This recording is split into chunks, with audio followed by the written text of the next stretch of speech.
E por que que se fala tanto sobre energia, né? Essa é uma das palavras que certamente vocês já ouviram muitas vezes ao longo da vida de vocês e vão ouvir mais outras tantas, tá? E é uma dessas palavras que tem um uso comum na língua corrente, né, no nosso dia a dia, que pode ser muito diferente daquilo que é definido cientificamente, daquilo que a gente usa fisicamente, né? Então, sempre que vocês estiverem trabalhando com quantidades físicas, né, estiverem fazendo algum problema de física ou de engenharia, ou seja lá o que for, vocês têm que lembrar que essas coisas, que são palavras que a gente acaba usando em outras situações da nossa vida, dentro do nosso contexto, elas têm definições que são bem precisas e exatas, né, e que correspondem a coisas que a gente pode medir, a quantidades físicas reais. Em particular, a energia, na verdade, ela é até um pouco difícil de definir, porque ele é um conceito bem abstrato, tá? Então, a energia é um conceito bem abstrato, por isso a definição dela acaba sendo abstrata também. E eu acho que a maneira mais simples de falar sobre isso é dizer o seguinte, que energia é uma coisa, tá? É uma quantidade, que é um escalar, tá? Então, uma quantidade escalar, não é vetorial, que a gente calcula, tá? Então, é uma coisa que a gente consegue pôr um número em sistemas físicos. Sistemas diferentes podem ter energias diferentes, ou a mesma também, pode ser o mesmo número, mas a gente usa para caracterizar essas coisas.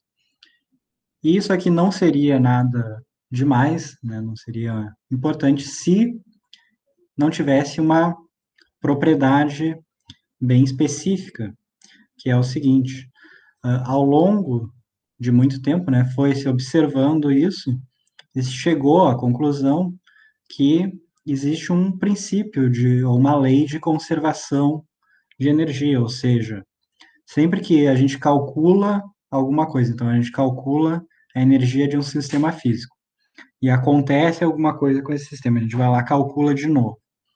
E a gente nota que a energia desse sistema aumentou ou diminuiu, então a gente vai observar um aumento ou diminuição equivalente em algum outro sistema, tá? Ou seja, a energia ela nunca desaparece ou é criada, tá? Então, ela nunca some nem aparece do nada. Ela sempre passa de um lugar para o outro. Então, sempre que uma quantidade, que eu coloquei uma quantidade X de energia diminui em algum lugar, uma quantidade X equivalente tem que aumentar em outro lugar, tá? Ou seja, sempre que alguém perde X de energia, alguém ganha X de energia. Isso vale sempre, não existe nenhuma violação dessa regra, é uma coisa universal.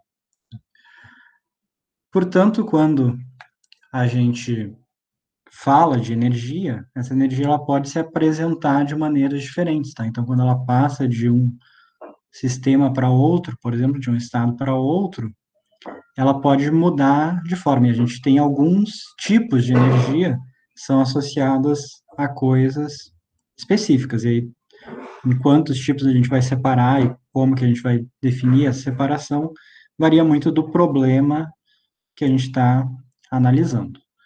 No nosso caso, hoje, especificamente, a gente vai falar basicamente desse tipo de energia aqui, que é a energia cinética, EC, tá?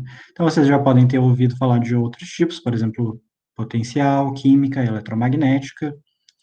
Então, energia eletromagnética é a que a gente usa, por exemplo, quando a gente liga alguma coisa na tomada, né? A gente está pegando energia, tem normalmente uma indústria, uma empresa, né, que gera energia, uma hidrelétrica, por exemplo, uma termoelétrica, e quando a gente diz gera energia, na verdade transforma também energia, né? Porque lembrem, essa energia ela não aparece do nada. Então, digamos, uma termoelétrica, o que ela faz? Ela queima alguma coisa, queima carvão, por exemplo, transforma isso em energia elétrica, isso é distribuído para a nossa casa, a gente liga alguma coisa na tomada, e aí usa essa energia de alguma maneira, ou para ligar um equipamento elétrico, como uma TV, ou para transformar isso em energia térmica, por exemplo, com um aquecedor, né? Então a gente tem essas variações todas que podem acontecer, mas sempre mantendo essa propriedade fundamental, né? Que é a conservação da energia. Então hoje a gente vai falar disso aqui, energia cinética, especialmente, e de um tipo de transferência de energia, né? Como eu falei, a energia pode aumentar ou diminuir em algum lugar. Portanto, se ela aumenta ou diminui e ela não é criada do zero, então ela tem que ser transferida de um lugar para outro, de um objeto para outro, de um sistema para outro. E as maneiras de fazer essa transferência são basicamente trabalho, W, que vai ser o símbolo que a gente vai usar, e calor. Tá? Calor é uma palavra que vocês vão ouvir falar muito quando vocês forem fazer Física 2, termodinâmica. Aqui, nesse momento, a gente hoje nem vai falar. Na próxima semana, no nosso próximo encontro, a gente deve comentar um pouquinho sobre calor, sobre energia térmica, mas muito pouco, muito básico.